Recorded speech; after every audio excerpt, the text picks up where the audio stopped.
Bismillahirrahmanirrahim. Assalamualaikum warahmatullahi wabarakatuh.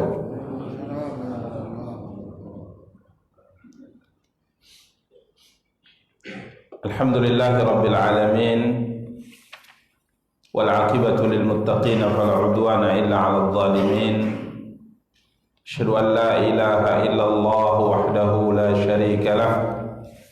Wa ashhadu anna Muhammadan abduhu wa rasuluh. Salawatu rabbi wa salamuhu alaihi wa ala alihi wa ashabihi wa man ihtada bihadihi wa istanna bisunnatihi ila yaumiddin wa sallama tasliman katsira, amma ba'du. Ikhwani wa akhawati kaum muslimin, kaum muslimat, rahimani wa rahimakumullahu jami'an. Alhamdulillah, puji dan syukur senantiasa kita ucapkan untuk Allah tabaraka wa ta'ala atas nikmat dan karunia yang diberikan oleh Allah subhanahu wa ta'ala untuk kita semua. Salawat beserta salam semoga senantiasa dilimpahkan oleh Allah untuk junjungan dan panutan kita Nabi Allah yang mulia Muhammad sallallahu alaihi wasallam. Ikhwani wa akhawati kaum muslimin, kaum muslimat, rahimani wa rahimakumullahu jami'an. Biidznillah, pada kesempatan yang berbahagia kali ini kita akan kembali mencoba untuk melanjutkan kajian dan pembahasan kita, mencoba untuk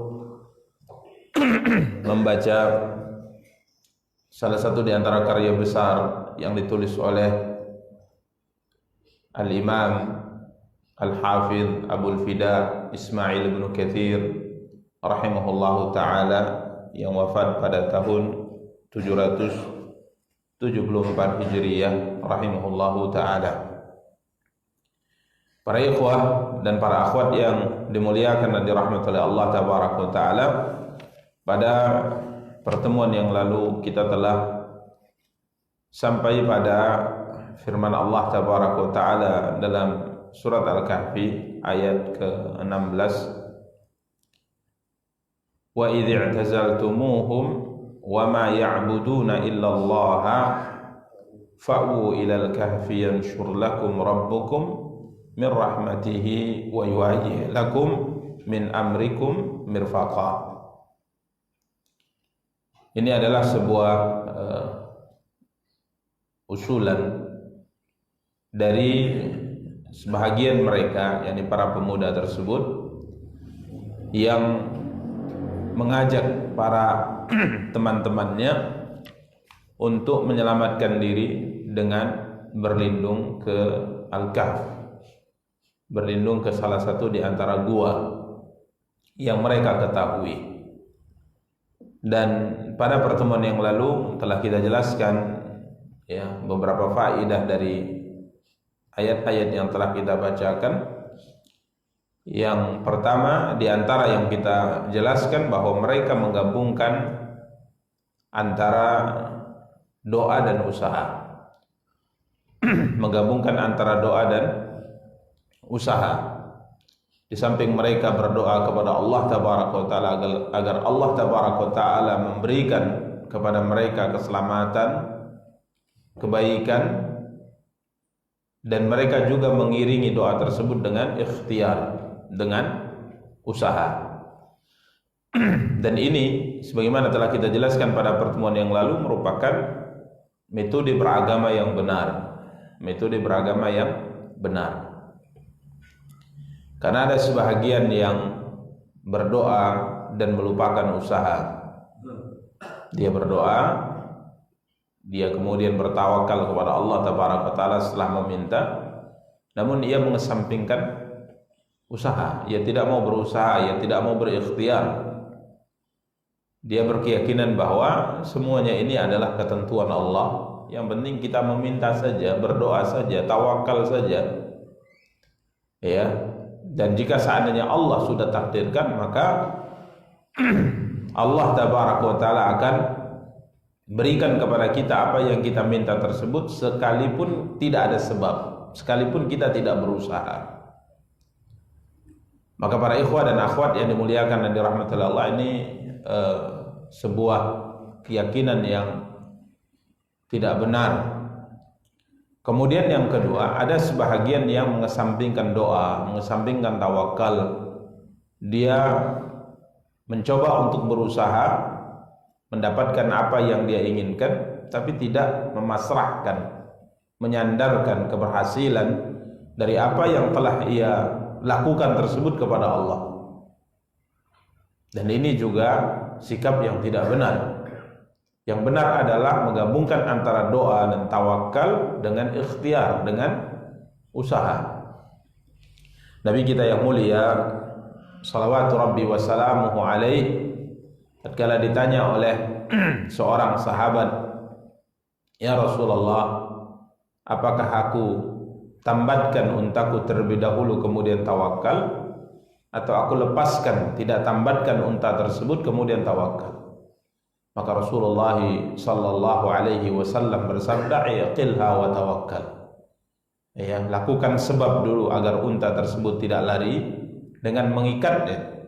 Kemudian setelahnya tawakallah kepada Allah Tabaraka Ta'ala.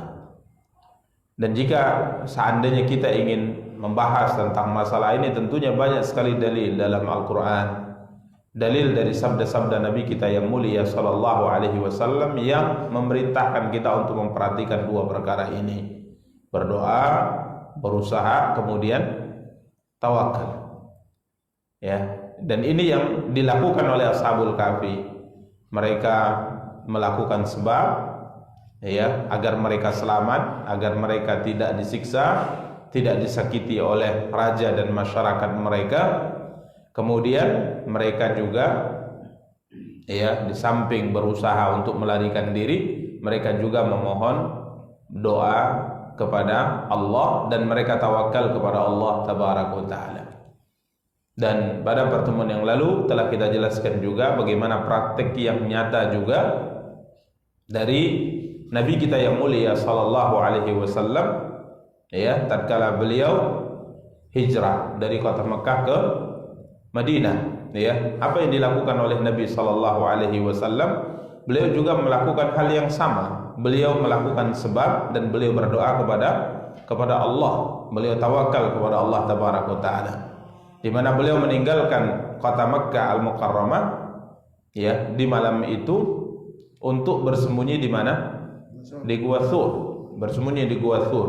Dan itu sudah direncanakan dengan matang, diperkirakan dan diperhitungkan dengan matang oleh Nabi sallallahu alaihi wasallam dan Abu Bakar. Ya, mereka memilih Gua Thur karena gua ini adalah gua yang kalau keluar Mekah maka gua ini berada di posisi yang mengarah ke negeri Yaman. Ya, yang mengarah ke negeri Yaman, tidak mengarah ke Madinah. Ya, dan ini kemarin telah kita jelaskan contoh misal ingin berangkat ke Medan, Gua Thur itu berada di Stabat. Gua Thur itu berada di Stabat. Ya, begitulah kurang lebih untuk memudahkan kita dalam memahami. Maka Nabi SAW malam itu mengarah ke arah Stabat. Nah, ini mengarah ke arah yang berlawanan. Ya, yang tentunya ini merupakan sebuah usaha yang dilakukan oleh Nabi kita yang mulia sallallahu alaihi wasallam, dan beliau di sana bersembunyi selama tiga hari 3 malam. Ya, baru kemudian setelahnya beliau melakukan perjalanan hijrah ke kota Madinah. Demikian para ikhwah dan akhwat yang dimuliakan dan dirahmati oleh Allah tabaraka wa taala, sehingga muncul ucapan para ulama, barang siapa yang bertawakal, barang siapa yang berdoa dan bertawakal saja namun ia tidak berusaha, maka ada masalah di pemikirannya atau kejiwaannya. Ya, begitu juga bila seandainya ada orang yang berusaha, berikhtiar tapi melupakan doa dan tawakal kepada Allah tabaraka wa taala, ini adalah orang yang rusak akidahnya, rusak imannya. Jadi orang yang berdoa, tawakal tapi tidak usaha, yang rusak itu akalnya. Ini orang tidak normal. Karena semua kita menyadari bahwa apapun yang terjadi di alam semesta ini mesti ada sebab. Mesti ada sebab. Walaupun sebabnya lemah, walaupun sebabnya kecil, tapi tetap mesti ada sebab. Tidak mungkin tidak ada sebab. Ya, contohkan ibunda Nabi Isa alaihi salam, tatkala Maryam dalam kondisi lemah dan melahirkan, dan dia butuh makan, butuh minum, maka Allah tabaraka wa taala berfirman dalam Al-Quran, wa huzzi ilaiki bijid'in nakhlah tusaqit alaiki rutaban janiyah. Allah perintahkan Maryam untuk menggoyang pohon kurma supaya buah kurma yang ada di atas itu berjatuhan. Nah, ya, ini sering disebut oleh para ulama menunjukkan bahwa semuanya harus ada sebab walaupun lemah. Ya, padahal Allah tabaraka wa taala juga mampu menjatuhkan, membuat buah-buah yang ada di batang kurma tersebut berjatuhan tanpa mesti digoyang oleh siapa? Maryam. Dan apa sebenarnya faidah atau kekuatan yang dimiliki oleh seorang wanita yang sedang dalam kondisi sakit melahirkan untuk menggoyang sebuah batang kurma yang tentunya besar, sehingga akhirnya buah rutab kurma basahnya bisa berjatuhan. Sering kita katakan bahwa kita saja kalau menggoyang pohon kurma tersebut mungkin tidak ada yang jatuh. Ini wanita dalam kondisi lemah, dalam kondisi melahirkan. Tapi beginilah Allah tabaraka wa taala ingin ajarkan kepada kita bahwa semua yang terjadi di alam semesta ini mesti ada sebab. Wa innamal ilmu bitta'allum. Kalau kita ingin punya ilmu, maka Rasulullah sallallahu alaihi wasallam bersabda, caranya adalah dengan belajar. Caranya dengan belajar, bukan dengan menghayal.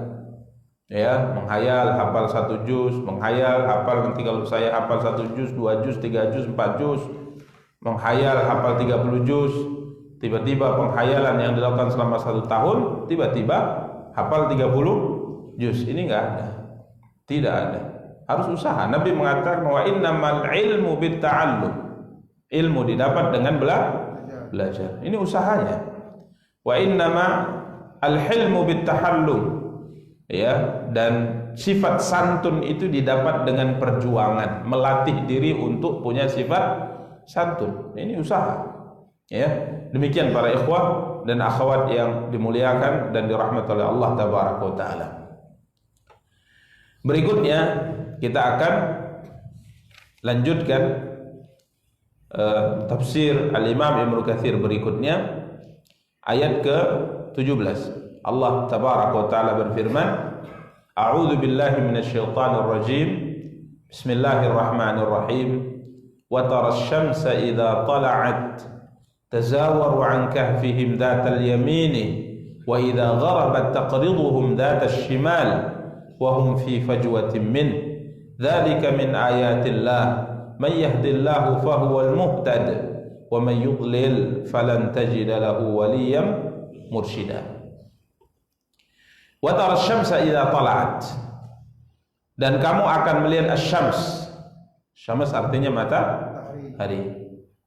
Kamu akan melihat matahari idza tala'at, tatkala matahari itu tala'at. Tala'at terbit. Ya, terbit matahari di mana? Di timur. Ya. Terbit di timur. Ini untuk menjelaskan pintu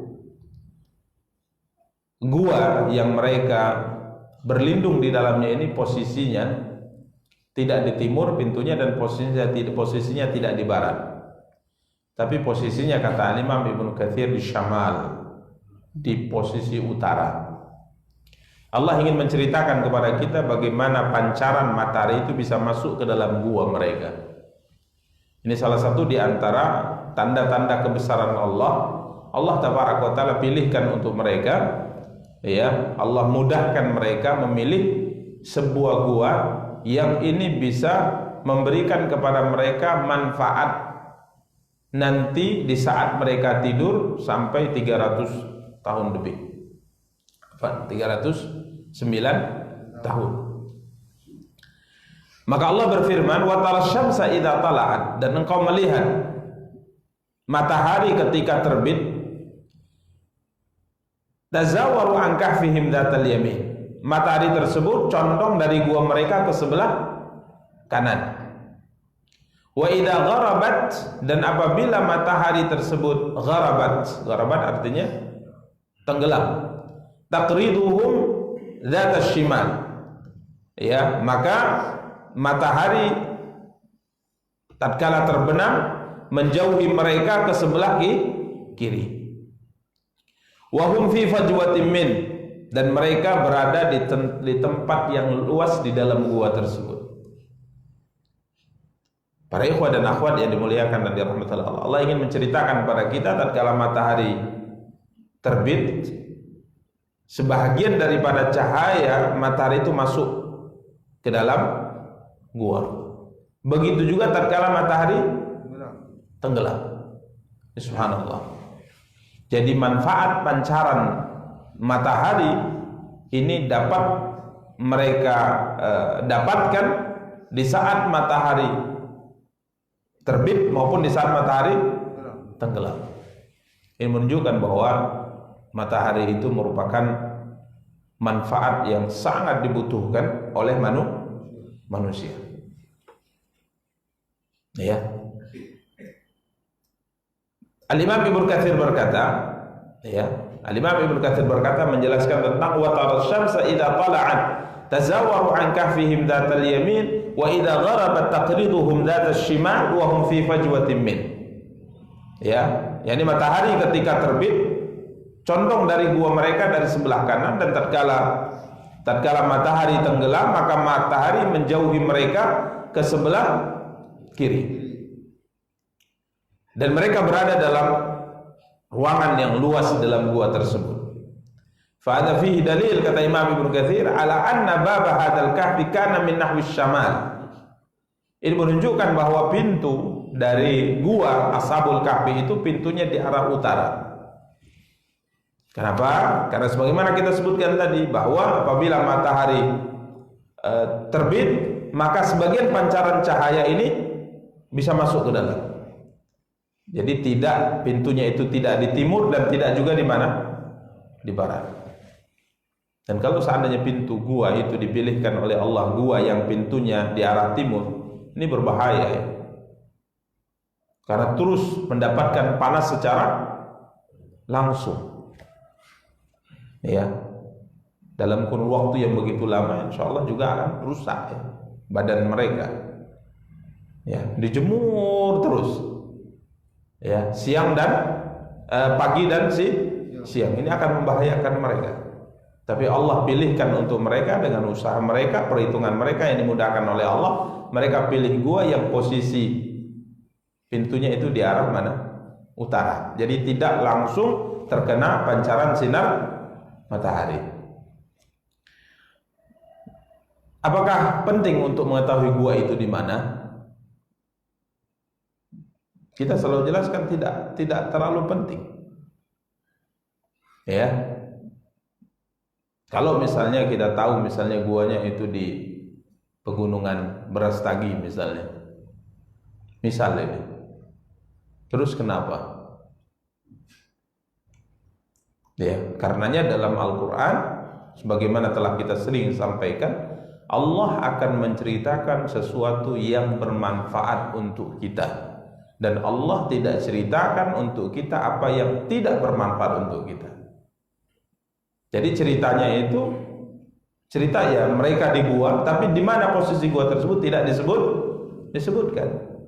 Sama seperti kita pernah sebutkan tentang cerita bahtera Nabi Nuh alaihi salam. Allah sebutkan beliau buat bahtera dari kayu. Tapi dari jenis apa kayu tersebut tidak disebutkan oleh Allah. Apakah dari jati atau meranti atau apa lagi? Damar. Ya kalau misalnya dari damar kenapa? Enggak ada faedahnya. Maka tidak disebutkan oleh Allah Taala. Yang Allah sebutkan adalah sesuatu yang bermanfaat untuk kita saja. Namun subhanallah, kadang-kala kita tidak puas dengan penjelasan Allah dan kita cari yang aneh-aneh. Kan itu manusia memang. Manusia itu selalu ingin cari yang aneh. Makanya kalau seandainya ada sebuah penjelasan yang menerangkan tentang yang aneh-aneh, itu banyak peminatnya. Itu dari dahulu. Jadi dalam sejarah Islam ada disebut qassas, yakni orang-orang tukang cerita gitu. Jadi dia membuat sebuah cerita tentang keajaiban-keajaiban. Itu dahulu yang hadir di mungkin di majelis ya, atau di pengajian orang seperti itu lebih banyak. Lebih banyak. Jadi kalau yang aneh-aneh itu memang banyak yang suka. Ya, cerita aneh itu banyak orang yang suka, kan memang begitu kita. Kadang-kala kita mencari yang aneh-aneh. Sehingga kalau misalnya mentafsirkan Al-Qur'an kemudian cerita tentang Israiliyat itu agak menarik perhatian kita. Ya memang disebutkan dalam sebagian tafsir, seperti misalnya jenis kambing yang disembelih oleh Nabi Ibrahim menggantikan anaknya Ismail. Jenis kambingnya apa? Itu ada disebutkan dalam cerita Israiliyat. Nama kambingnya apa? Itu disebutkan dalam itu, senang orang ini mendengarnya. Nama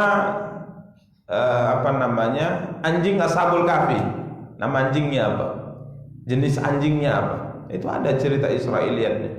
Karenanya orang akhirnya berlomba-lomba untuk memiliki anjing jenis itu. Jadi para ikhwah dan akhwat yang dimuliakan dan dirahmati Allah Taala, di mana posisi gua tersebut ini tidak terlalu penting untuk mengetahuinya, karenanya tidak diceritakan oleh Allah. Yang penting Allah ceritakan bahwa bagaimana kondisi gua tersebut. Gua yang Allah pilihkan untuk mereka dengan usaha dan doa mereka adalah gua yang tepat untuk keberlangsungan kebaikan jasad mereka tertidur dalam gua tersebut dalam kurun waktu yang cukup lama. Jadi posisi pintunya kata Imam Ibnu Katsir di posisi utara, tidak di barat dan tidak di timur. Demikian para ikhwah dan akhwat yang dimuliakan dan dirahmati oleh Allah Tabaraka wa Ta'ala. Kemudian disebutkan oleh Allah Tabaraka wa Ta'ala, wa hum fi fajwatin min, sedangkan mereka berada di tempat yang luas dalam gua tersebut. Jadi tidak sempit, gua tersebut luas. Dan ini juga untuk kebaikan mereka ya. Untuk kebaikan mereka, artinya nyaman mereka di dalam, tertidur dalam waktu yang cukup lama. Kemudian Allah Tabaraka wa Ta'ala menyebutkan wa hum fi fajwatin min, Imam Ibnu Katsir berkata fi muttasa'in minhu dakhilan min haitsu la tusibuhum id law asabathum la ahraqat abdanuhum wa thiyabuhum. Jadi dalam gua yang luas, yang pancaran cahaya matahari itu tidak masuk secara langsung ke dalam, ya, sehingga kalau seandainya langsung pancaran cahaya matahari mengenai tubuh mereka dalam kurun waktu 309 tahun tersebut, maka ini akan membakar tubuh dan baju mereka, ya. Akan tapi ini kehendak Allah Taala untuk membuktikan akan tanda-tanda kebesaran yang dimiliki oleh Allah Taala, dan guanya luas supaya sirkulasi udara juga bagus, ya. Demikian para ikhwan dan akhwat yang dimuliakan dan dirahmati oleh Allah Taala. Kemudian Allah berfirman, dzalika min ayatillah. Dzalika min ayatillah, itulah sebahagian daripada tanda-tanda kebesaran Allah.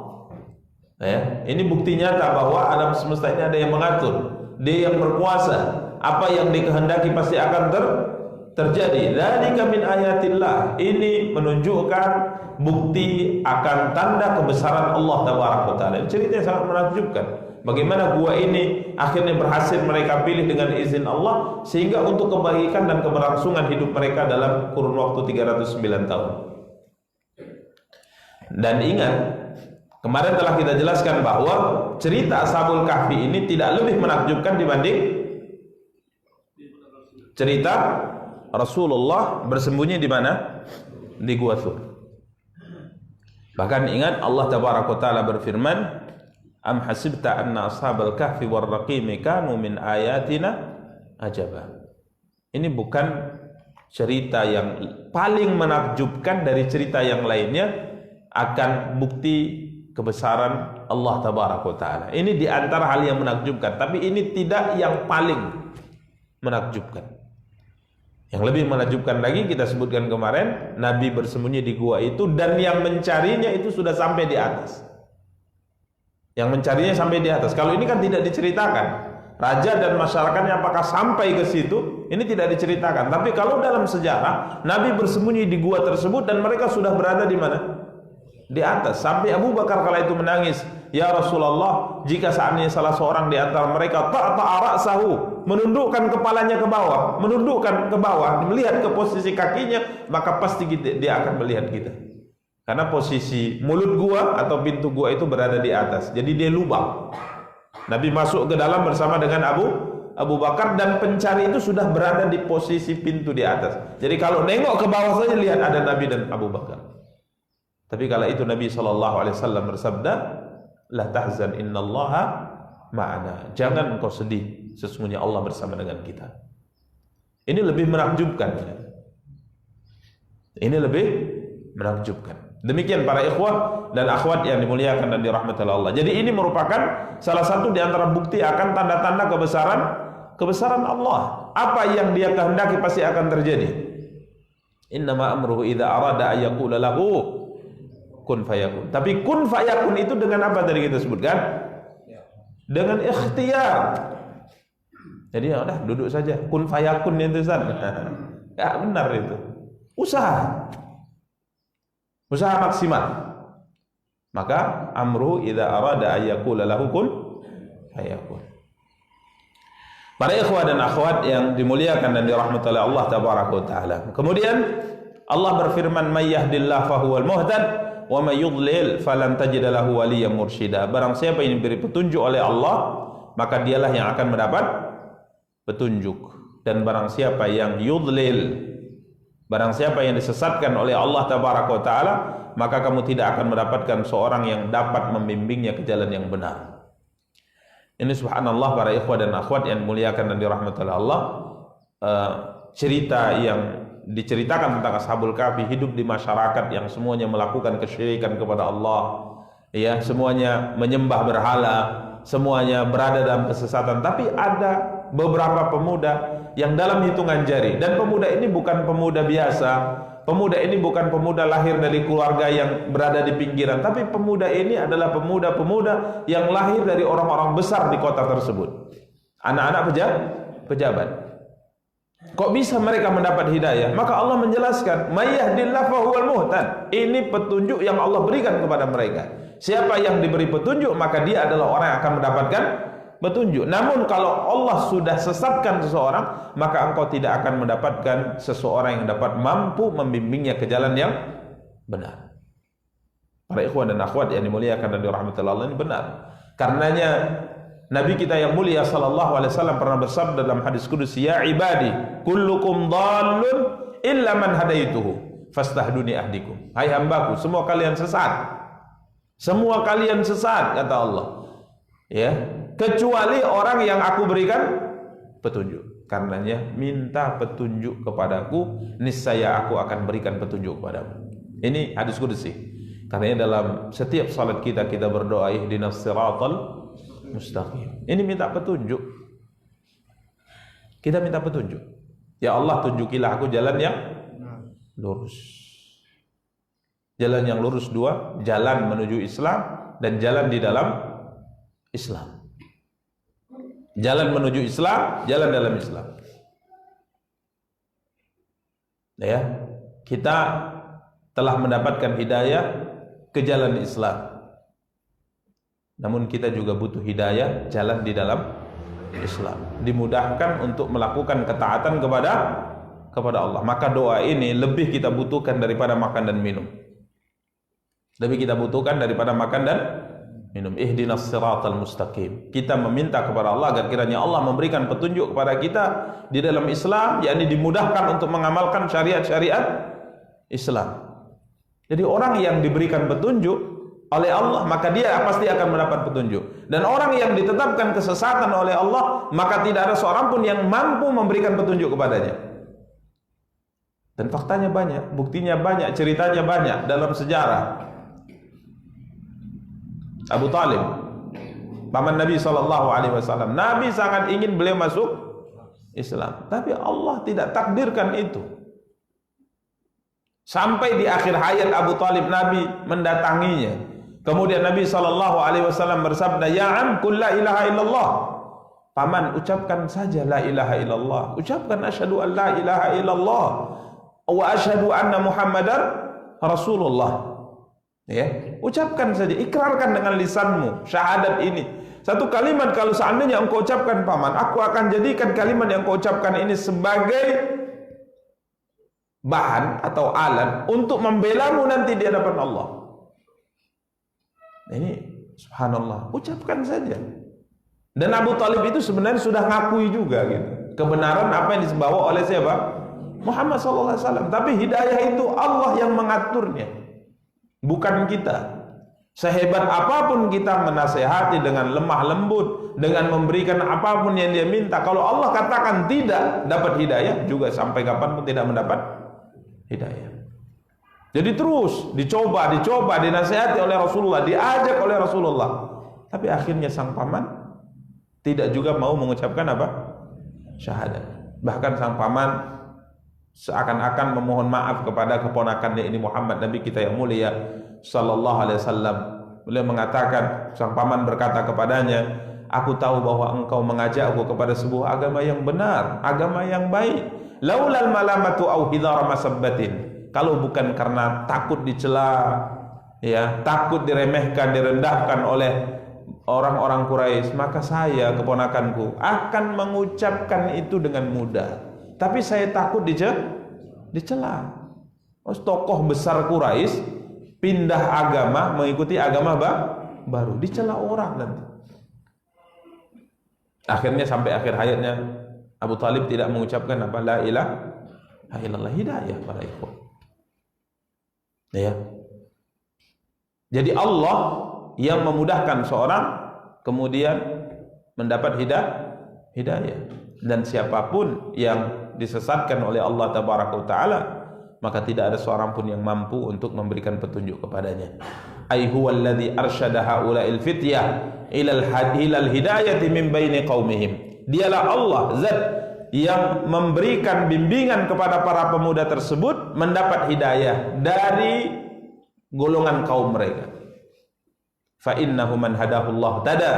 Siapa yang mendapat petunjuk, diberi petunjuk oleh Allah, maka dia adalah orang yang akan mendapat petunjuk.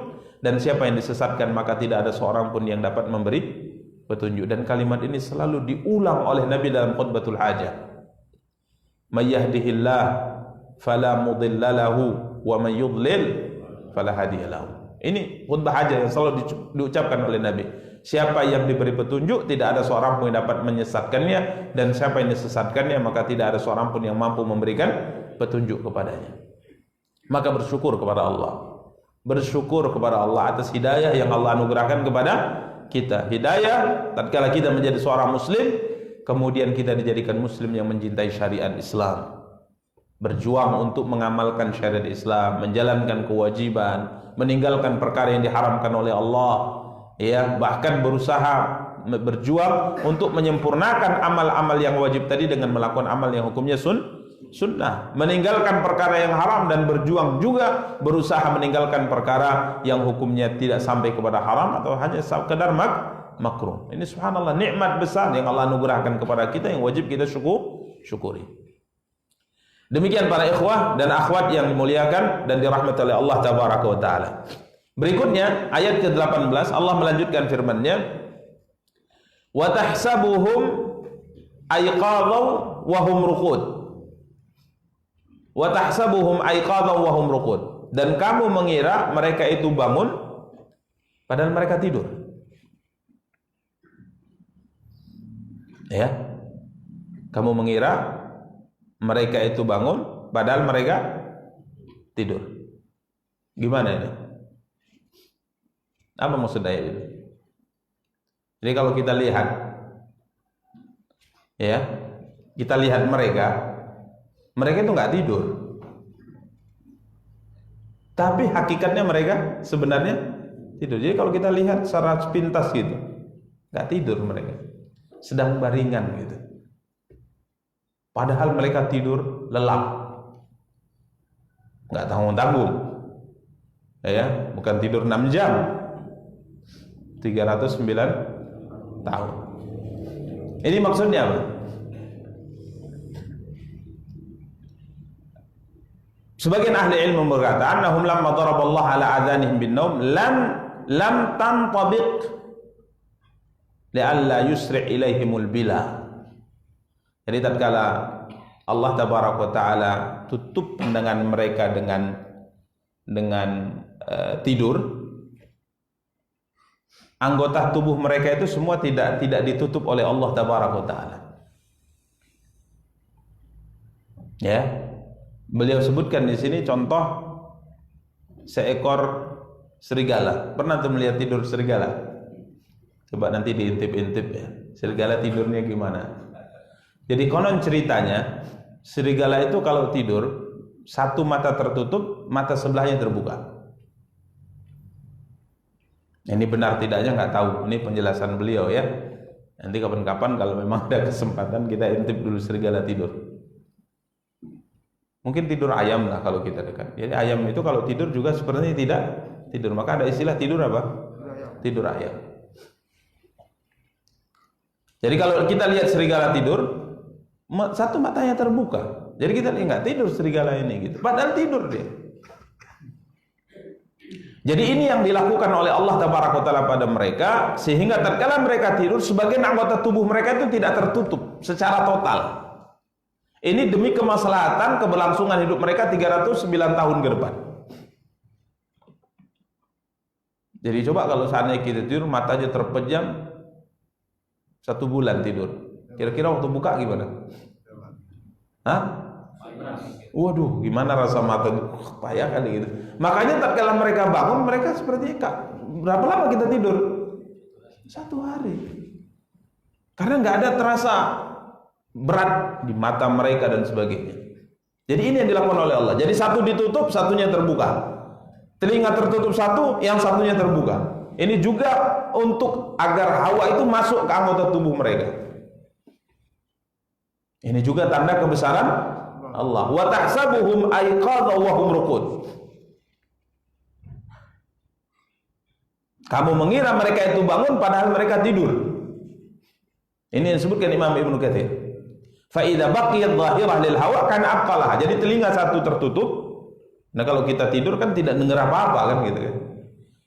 Dua-duanya tertutup kalau orang tidur. Kalau ini tidak, sebelahnya ditutup oleh Allah, yang satunya lagi dibuka.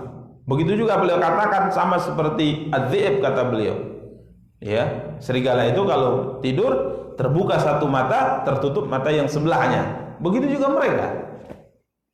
Sehingga kalau kita sepintas melihat mereka, sepertinya mereka sedang baringan, bukan sedang tidur, padahal mereka terlelap dalam tidur mereka. Ini maksudnya para ikhwah dan akhwat yang dimuliakan dan dirahmati oleh Allah tabaraka wa taala. Kemudian Allah melanjutkan firman-Nya, wa nuqallibuhum dzatal yamini wa dzatas shimal. Dan kami balik-balikkan mereka ke kanan dan ke kiri. Posisi tubuh mereka dibalikkan oleh Allah ke kanan dan kemana? Ke kiri. Ini juga untuk kemaslahatan tubuh mereka, karena kalau dalam satu posisi saja dalam kurun waktu yang lama, ini bisa-bisa luka atau nanti dimakan serangga tubuhnya, karena dianggap mati kan.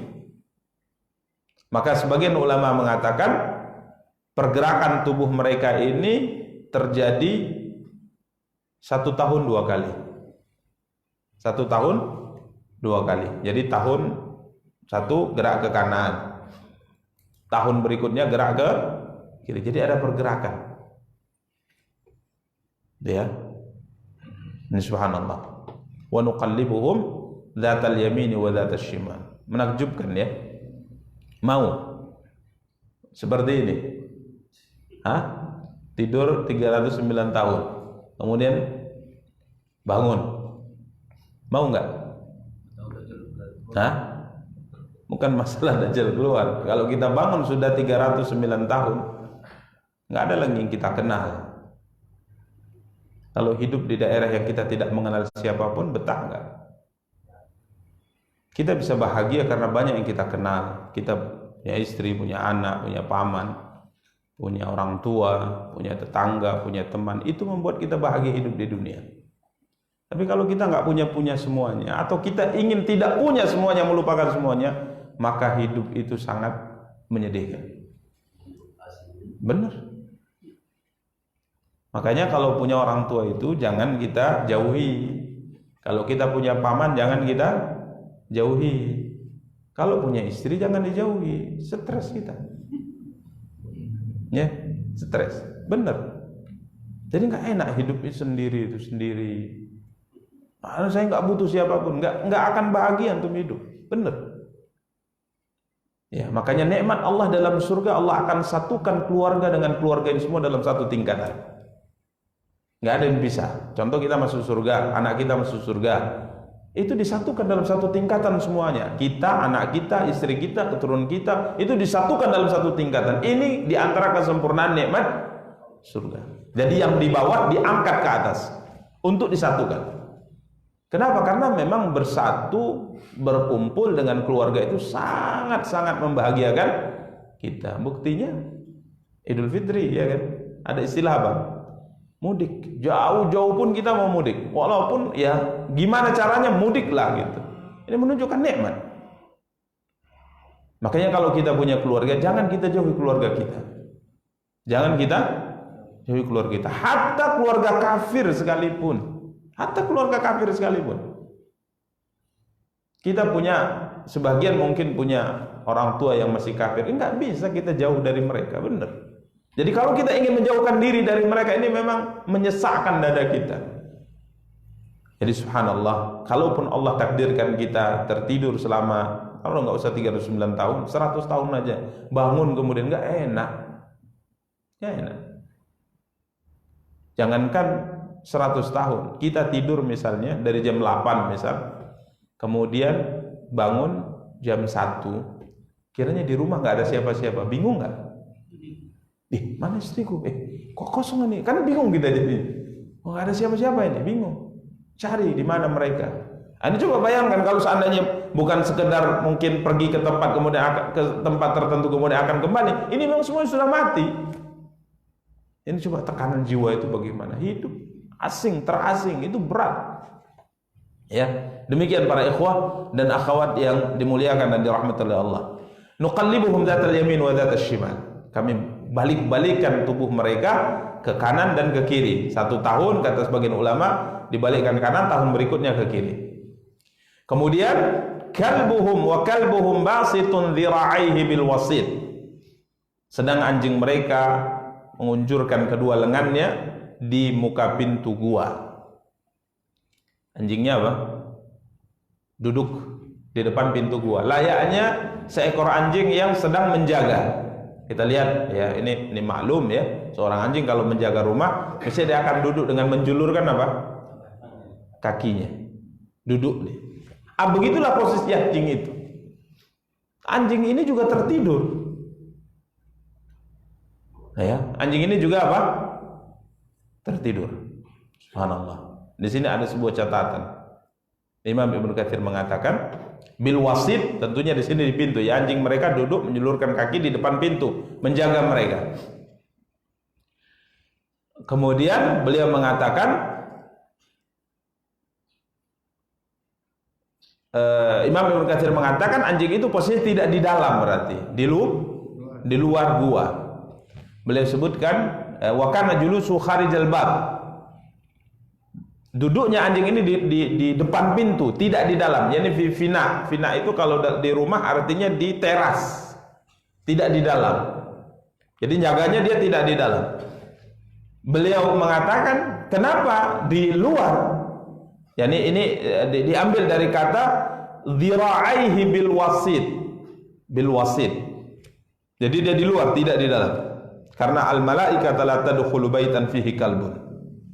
Karena malaikat tidak masuk ke rumah, malaikat rahmat tidak masuk ke rumah yang di dalam rumah tersebut ada seekor anjing.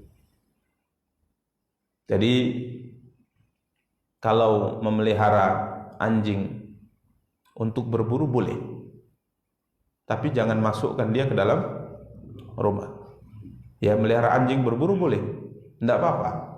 Selain anjing berburu tidak dibolehkan. Tapi anjing berburu boleh. Ini dalam kacamata Islam, kita sebagai seorang muslim. Jadi kalau kita punya anjing untuk berburu boleh, Bapak Ibu. Atau melihara anjing untuk menjaga rumah kita, karena posisi rumah kita mungkin di tempat terpencil. Atau pelihara anjing untuk menjaga kebun kita, ini boleh, tidak masalah. Ya, tapi kalau pelihara anjing sekedar untuk senang-senang, maka dalam sebagian riwayat, walaupun dipahami dengan beberapa pemahaman yang berbeda dari sebagian para ulama, dalam sebagian riwayat bahwa jika seandainya memelihara anjing tidak untuk tujuan yang kita sebutkan, maka perharinya pahala kita berkurang sebesar gunung Uhud. Perharinya. Jadi punya anjing sekedar untuk apa? Senang-senang. Karena memang ini binatang kalau dipelihara ini memang apa bahasanya? Jina dan membuat kita tertarik gitu. Karena memang binatang ini subhanallah amanah, binatang yang amanah, binatang yang mau diarahkan, binatang yang tahu bagaimana persahabatan, majikannya siapa harus dibela, dan ini memang anjing seperti itu kalau dilatih. Ya, karenanya Islam hanya membolehkan beberapa kriteria anjing yang boleh untuk dipelihara. Anjing berburu, antum kalau ingin berburu, pelihara anjing, latihannya tersebut tidak masalah. Ya, tidak ada masalah. Mungkin hari Ahad setelah ta'lim berburu kan gitu kan. Ya. Ya kita berburu kelinci misalnya, berburu kijang misalnya. Ya. Kalau berburu babi gimana Ustaz? Enggak boleh. Ya. Tapi kalau untuk melatih silahkan saja melatih. Ya, tapi jangan dimanfaatkan untuk hal-hal yang tidak benar dalam tinjauan syariat. Jadi rumah yang di dalamnya ada seekor anjing ini tidak dimasuki malaikat rahmat. Ya, ini ketetapan yang telah ditetapkan oleh syariat sesuai dengan hadis tatkala Nabi kita yang mulia sallallahu alaihi wasallam dijanjikan oleh Jibril untuk bertemu, maka Jibril ditunggu tidak juga datang, tidak kunjung datang. Besoknya tatkala Nabi sallallahu alaihi wasallam bertemu dengan Jibril, Nabi bertanya, kenapa tidak datang? Maka Jibril mengatakan, kami para malaikat tidak masuk ke rumah yang di dalam rumah tersebut ada seekor anjing. Kiranya diperiksa Hasan dan Husain punya anjing. Ya, Hasan dan Husain punya anjing kecil. Maka akhirnya anjing ini disuruh keluar dari rumah, dikeluarkan dari rumah. Maka anjing tadi posisinya mana? Di luar pintu atau di teras, bahasa kita, teras gua tadi. Dia menjaga mereka. Dan anjing tersebut juga dalam kondisi apa? Tertidur. Beliau berkata di sini, catatan berikutnya faedah, wa syamalat kalbuhum barakatahum fa asabahu ma asabahu minan naumi ala tilkal hal. Anjing ini mendapatkan barakah, kebaikan sebagaimana kebaikan dan keberkahan yang mereka dapatkan, sehingga anjing ini juga tertidur sebagaimana majikannya tertidur. Masya Allah. Jadi Allah tidak matikan anjing ini. Anjing ini juga tertidur. Dan tidurnya itu sama seperti majikannya ya. Ya, kalau kita lihat kayaknya dia jaga gitu. Padahal dia tidur lelap anjing itu. 309 tahun. Ya, karena kalau seandainya kita ingin lewat suatu tempat dan kita lihat anjingnya tidur, ya jalan kita kan. Oh, pelan-pelan, nanti bangun dia kan gitu. Ini sepertinya dia tidak tertidur, padahal dia sedang tertidur. Kemudian beliau mengatakan wa hadza faidatu suhbatil akhyar. Ini juga memberikan kepada kita faedah begitu sangat baiknya kita berteman dengan orang-orang baik. Fa innahu sara li hadzal kalbi dzikrun wa khabarun wa sya'nun. Anjing ini akhirnya disebut dan ada cerita dan ada kedudukan. Jadi Ashabul Kahfi diceritakan juga tentang apa? Anjingnya. Padahal ini binatang yang paling najis dalam Islam. Jadi membersihkan liurnya, jilatannya itu tidak cukup hanya dengan menggunakan air, tapi Nabi SAW perintahkan kita untuk menyamaknya. Ini berbeda dengan najis yang lainnya. Hatta najis kita manusia itu cukup dengan satu basuhan, kalau sudah bersih sudah kembali kepada suci. Tapi kalau najis anjing ini berat. Nabi SAW katakan, idza walagal kalbu fi ina'i ahadikum falyaghsilhu sab'an ulahunna biturab. Apabila bejana salah seorang di antara kalian dijilat oleh seekor anjing, maka Nabi SAW perintahkan untuk mencucinya sebanyak 7 kali, dan salah satu di antara pencucian tersebut menggunakan tanah. Disamak. Jadi disamak pakai tanah, kemudian dicuci, dibasuh. Itu basuhannya bukan sekali. Padahal kalau kita ambil tisu saja bekas jilatannya, kering nggak? Kering, tapi belum suci. Ini menunjukkan najisnya berat. Najisnya apa? Berat. Tapi subhanallah, sekalipun binatang yang paling najis ini, tatkala berteman bersama dengan orang baik, keberkahan kebaikan itu sampai dia dapat dan diceritakan dalam Quran. Makanya Ashabul Kahfi dan anjingnya, sehingga orang pun akhirnya bertanya-tanya, ini anjing jenis apa kan gitu. Jadi punya cerita dia.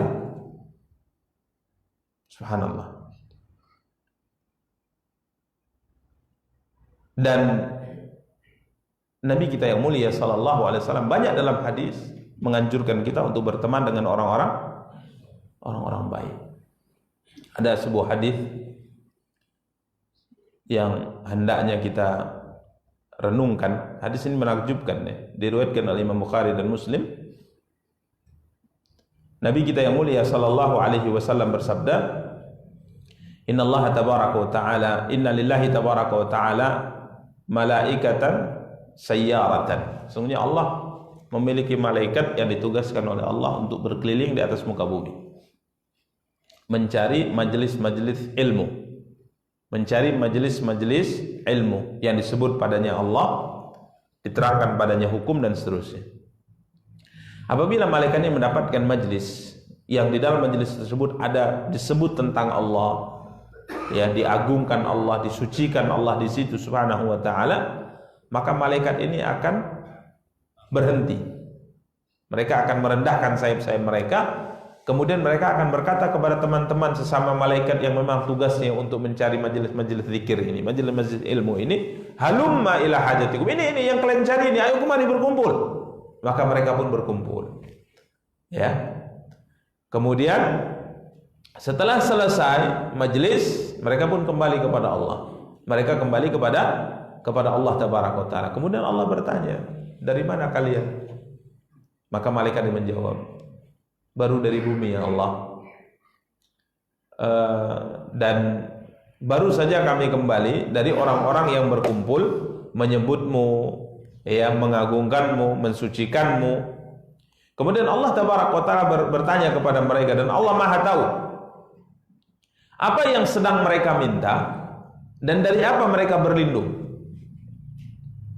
Mereka datang ke majelis itu tujuannya apa sebenarnya? Di majelis itu apa yang mereka harapkan dan apa yang mereka takutkan? Maka mereka mengatakan, ya Allah, mereka ingin mengharapkan surgamu dan mereka lari dari nerakamu. Ini mereka.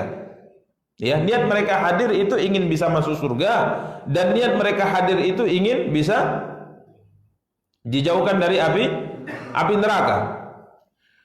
Maka Allah Tabaraka wa Ta'ala berkata, apakah mereka telah pernah melihat nerakaku? Apakah mereka pernah melihat surgaku?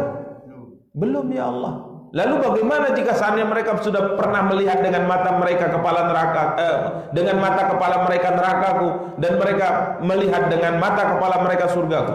Ya tentunya mereka akan lebih bersemangat lagi untuk mengharapkan surga dan untuk lari dari api neraka. Maka Allah Tabaraka wa Ta'ala berkata, ya, qad ghafartu lahum fa'ataituhum ma sa'alu wa ajartuhum mastajaru. Aku ampuni mereka dan aku berikan apa yang mereka minta, dan aku jauhkan mereka dari apa yang mereka berlindung darinya.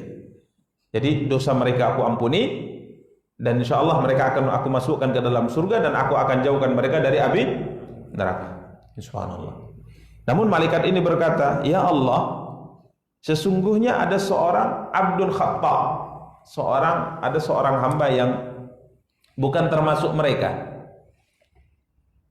Jadi hamba ini lewat, kemudian ada perkumpulan, dia ikut duduk gitu.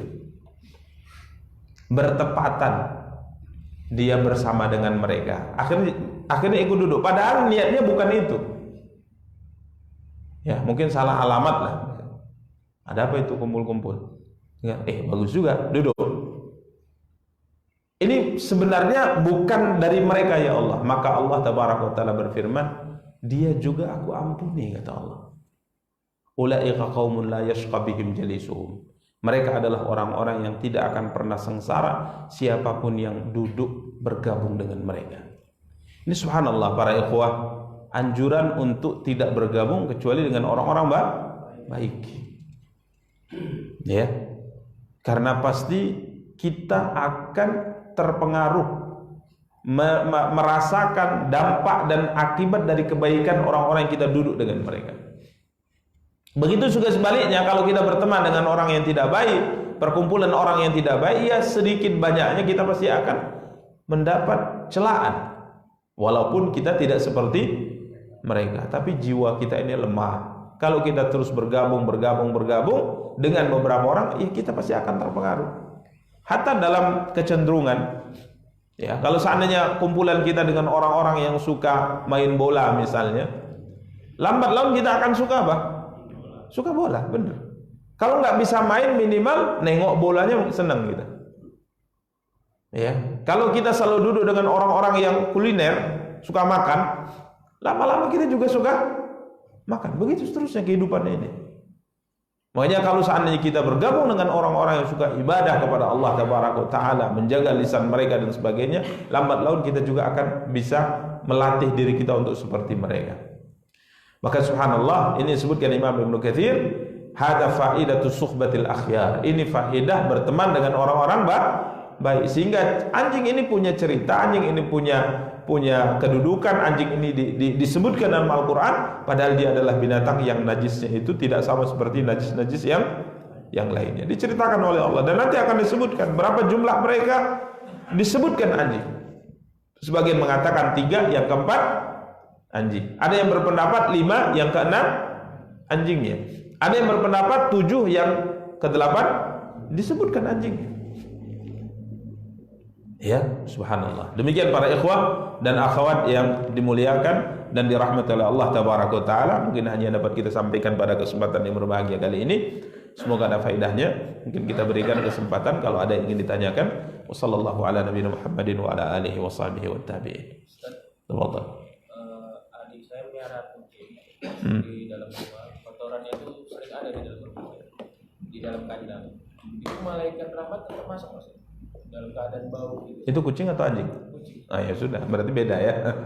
Tadi pembahasan kita anjing. Tidak disebutkan terkait di rumah kita itu ada najis atau tidak.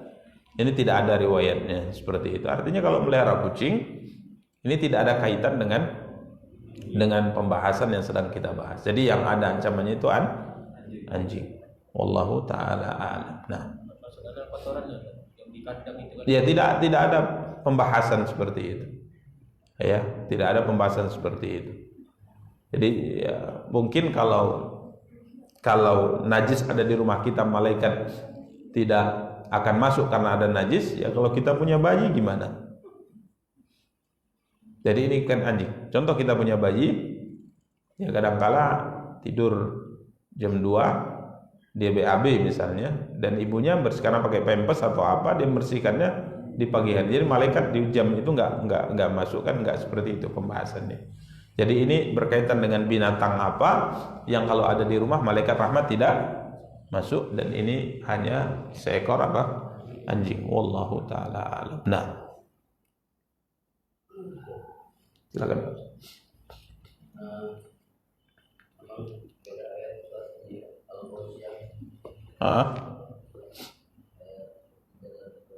Iya. Ada penjelasan dari Rasulullah bahwa ada orang masuk neraka mengerjakan ibadah, tapi dibantah bahwa ayat tersebut ditujukan kepada penyata. Baik. Allah berfirman, "Hal ataka hadithul ghashiyah, wujuhu yawma idzin khashi'ah 'amilatun nasibah." Allah menceritakan bahwa di hari akhirat kelak, sallallahu alaihi wasallam, ada orang-orang yang wajahnya khasyah, ya, tertunduk, malu, lesu, dihinakan oleh Allah tabaraka wa taala. Wujuhu yawma idzin khasyah 'amilatun nasibah. Amilah artinya berusaha, bekerja, nasibah bersusah payah. Tasla naran hamiyah, akan tapi dia dibakar oleh Allah tabaraka wa taala di neraka yang sangat panas. Ayat ini wallahu taala ada dua tafsir. Menceritakan tentang orang-orang yang berjuang, beramal, berusaha, bersusah payah, kemudian dibakar dalam api neraka. Apakah ayat ini bercerita tentang dunia? Amilatun nasibah ini maksudnya di dunia, atau amilatun nasibah maksudnya di mana? Di akhirat. Ya. Maka sebagian para ulama mengatakan, dan ini mayoritas para ulama mentafsirkan demikian, sehingga tatkala kita membaca tafsir Ibnu Katsir, tafsir As-Sa'di, tafsir-tafsir yang lainnya, mayoritas ulama berpendapat bahwa ini kondisi yang akan terjadi pada hari akhirat. Ya. Jadi ada beberapa orang di antara bentuk siksanya nanti di akhirat dipekerjakan oleh Allah. Ini di antara bentuk siksaannya di akhirat. Amilatun nasibah, berusaha, bekerja dan bersusah payah, dibakar dalam api neraka. Jadi ini ceritanya tidak ada kaitannya dengan apa? Dunia. Menurut satu tafsir dari tafsir para ulama. Tafsir yang kedua mengatakan ini menceritakan tentang kondisi mereka di dunia. Kemudian apa yang mereka dapat di mana? Di akhirat. Jadi di dunia dia beramal, di dunia dia berjuang, di dunia dia berusaha, tapi di akhirat masuk neraka. Lalu siapakah mereka? Ini pembahasan. Mungkin ini yang ditanyakan. Siapakah mereka kalau dibawa kepada tafsir bahwa kondisinya adalah kondisi dunia? Siapakah orang yang beramal? Siapakah orang yang berusaha dalam kehidupan dunia tapi tetap masuk neraka? Tatkala kita kembali kepada tafsir para ulama rahimahumullah, ada di antara mereka mentafsirkan ayat ini dengan asar Umar bin Khattab radhiyallahu anhu. Ini disebutkan Imam Ibnu Katsir dalam tafsirnya. Umar bin Khattab melihat seorang pendeta yang sedang berada di tempat ibadahnya, kemudian Umar bin Khattab memanggilnya dan menangis. Umar bin Khattab, beliau menangis. Ya, dan kalau ditanya kenapa beliau menangis, mengatakan mereka yang dimaksudkan oleh Allah amilatun nasibah tasla naran hamiyah. Karena seorang manusia yang berada di luar Islam, apakah mereka beramal? Beramal juga. Ya. Mereka berusaha mendekatkan diri kepada Tuhan. Apakah Tuhannya sama, mereka yakin dengan Tuhan kita, ataukah Tuhan mereka dengan versi mereka? Artinya mereka berusaha mendekatkan diri ke Tuhan mereka. Ya, mereka bersedekah juga. Ya, kalau di agama mereka disuruh ibadah ini, mereka lakukan juga, dan itu susah juga gitu. Tapi toh akhirnya adalah neraka. Maka Umar merasa terenyuh, beliau merasa sedih bahwa mereka berusaha berjuang, bahkan mungkin dahulu, sekarang kita tidak tahu, para beberapa tokoh-tokoh dari pendeta tersebut memang tidak boleh menikah. Ini kan susah, menghilangkan fitrah kebutuhan kita kepada pasangan ini berat, tapi ini nggak ada gunanya. Jadi berjuang, beramal, tapi di akhirat tetap dimasukkan oleh Allah ke dalam api neraka. Apakah tafsir ini hanya pembatasan kepada mereka? Ini yang perlu dipelajari, Pak. Jadi dalam tafsir itu tentunya biasanya para ulama itu menggabungkan antara tafsir ini dengan ayat yang lain. Hatta Imam Ibnu Katsir tatkala mentafsirkan ini, beliau kaitkan dengan ayat yang difirmankan oleh Allah Taala dalam surat Al-Kahfi. Qul hal unabbi'ukum bil akhsarina a'mala alladzina dhalla sa'yuhum fil hayatid dunya wa hum yahsabuna annahum yuhsinuna sun'a. Insyaallah kita sampai nanti pada ayat ini. Ya, Allah Taala berfirman, apakah kamu ingin kuberitahu orang-orang yang merugi dalam amalnya? Merugi dalam amalnya. Alladzina dhalla sa'yuhum fil hayatid dunya, yang usaha mereka di dalam kehidupan dunia itu sia-sia, dan mereka menyangka bahwa mereka telah melakukan perbuatan yang baik. Berjuang dia, beramal dia, berusaha dia sangka dia telah melakukan amal yang baik, tapi kiranya amal ini sia-sia. Maka dalam tafsir disebutkan oleh Ali bin Abi Thalib radhiyallahu taala bahwa mereka ini adalah Khawarij. Siapa Khawarij? Khawarij adalah kelompok menyempal dalam Islam yang melakukan ibadah, bahkan ibadah mereka itu kuantitasnya dibanding ibadah sahabat itu lebih hebat lagi ibadah orang Khawarij. Salat malamnya luar biasa, Qur'annya luar biasa, puasanya luar biasa.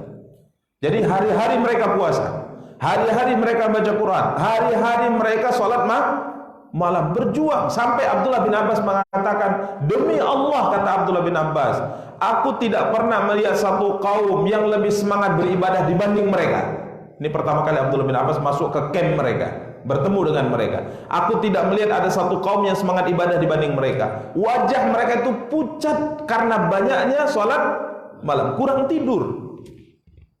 Jadi ibadah sholat malam itu setiap malam lebih panjang sholatnya dibanding tidurnya. Kalau kita kan lebih panjang tidur dibanding sholat. Ya, puasa setiap hari, membaca Al-Quran sampai dari kejauhan, kata Abdullah bin Abbas, dari jauh saya sudah mendengar suara seperti suara lebah, kiranya bacaan Quran. Tangan mereka kapalan, kaki mereka kapalan, bengkak-bengkak karena panjangnya mereka mengerjakan sholat. Aku tidak pernah, kata Abdullah bin Abbas, melihat satu kaum yang lebih bersemangat ibadah dibanding mereka. Zikir terus kepada Allah Taala. Tapi Nabi SAW mengatakan mereka anjing-anjing yang neraka. Coba lihat. Nabi mengatakan mereka keluar dari Islam sebagaimana cepatnya melesat anak panah tatkala terlepas dari busurnya. Padahal mereka ibadah enggak? Susah mereka baca Quran, ngapal Quran, sholat dan sebagainya. Tapi mereka punya sebuah keyakinan yang menyebabkan amal perjuangan mereka dalam kehidupan dunia itu sia-sia, sehingga di akhirat nanti dimasukkan Allah ke dalam api Nah, jadi intinya tafsir ini bisa dipahami untuk siapapun dia. Tidak mesti hanya untuk orang-orang Nasrani karena hakikatnya sama. Sehingga subhanallah, beginilah keluasan tafsir, ya keluasan tafsir. Akan tetapi memang kalau ditanya yang lebih tepat dalam pentafsiran ayat itu dengan contoh Khawarij tadi, lebih tepat dibawa ke tafsir dalam ayat surat Al-Kahfi. Karena kalau kita lihat sumber tafsir, rujukan tafsir kita, amilatun nasibat selanaran hamiyah, itu mayoritas para ulama tafsir mengkaitkan dengan orang di luar Islam. Tapi ini tidak menutup tafsir yang bisa dipahami ke apa yang Allah firmankan dalam surat Al-Kahfi. Jadi intinya sebenarnya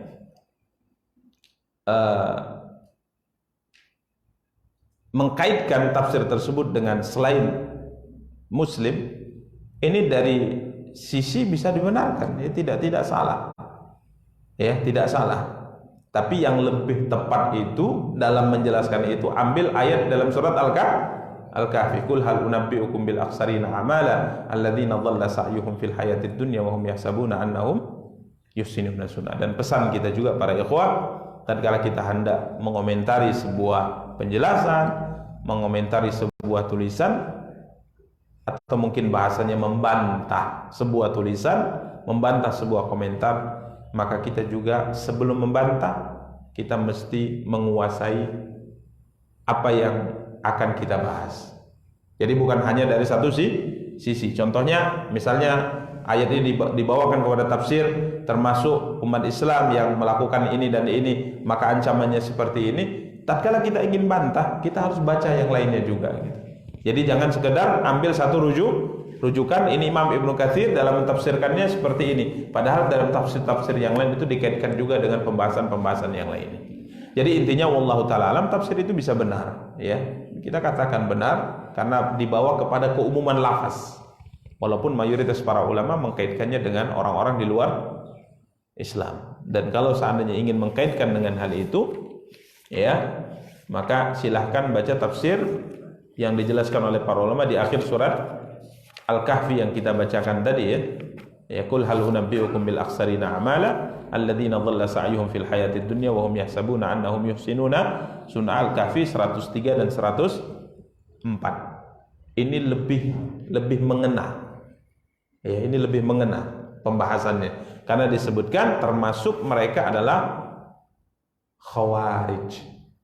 Ya, di sini disebutkan masuk dalam ayat ini Nasara, Yahudi, dan beliau mengatakan, Imam Ibnu Katsir mengatakan, Ali berkata ini masuk dalam ancaman ayat ini orang-orang Khawarij. Kalau Yahudi Nasara di luar Islam, berjuang, beramal, tapi sia-sia. Mereka menyangka mereka telah berbuat gitu. Mereka menyangka mereka telah beramal, kiranya amalnya sia-sia. Masuk Yahudi dan Nasrani. Ali bin Abi Thalib mengatakan masuk orang Khawarij. Khawarij itu berarti bagian dari umat Islam, tapi sia-sia amalnya. Kenapa? Karena dalam melakukan sebuah amal tidak mengikuti aturan yang telah ditetapkan oleh Allah dan Rasulnya yang mulia sallallahu alaihi wasallam. Ini lebih tepat. Walaupun kita tidak katakan tafsir itu salah, ya, tapi ini lebih tepat, ini mengena. Dan kalau kita membaca tafsir yang mu'tabar atau yang masyhur, bahasanya masyhur di kalangan umat Islam, mereka langsung bisa lihat di sini. Tapi kalau tadi dibawakan kepada orang di dalam Islam dalam surah Al-Ghasyiyah itu nggak dapat, Pak, dalam tafsir Ibnu Katsir. Jadi orang mudah itu membantahnya. Ini tafsirnya kepada Nasrani, kok kamu tafsirkan kepada umat Islam? Mudah dibantah. Tapi kalau yang ini jelas di sini, Ali bin Abi Thalib, kata Imam Ibnu Katsir mengatakan, hadil ayatul karimatu tashmalul haruriyah kama tashmalul yahuda wan nasara. Ayat ini, ancaman ayat dalam surah Al-Kahfi 103 104 ini diarahkan kepada Yahudi dan Nasrani sebagaimana ayat ini juga bisa diarahkan kepada orang-orang Khawarij. Jelas itu. Jadi di luar Islam dan di dalam Islam. Wallahu taala alam. Nah, semoga ada faedahnya. Kita cukupkan. Subhanakallahumma bihamdika asyhadu an la ilaha illa anta astaghfiruka wa atubu ilaik. Wassalamualaikum warahmatullahi wabarakatuh.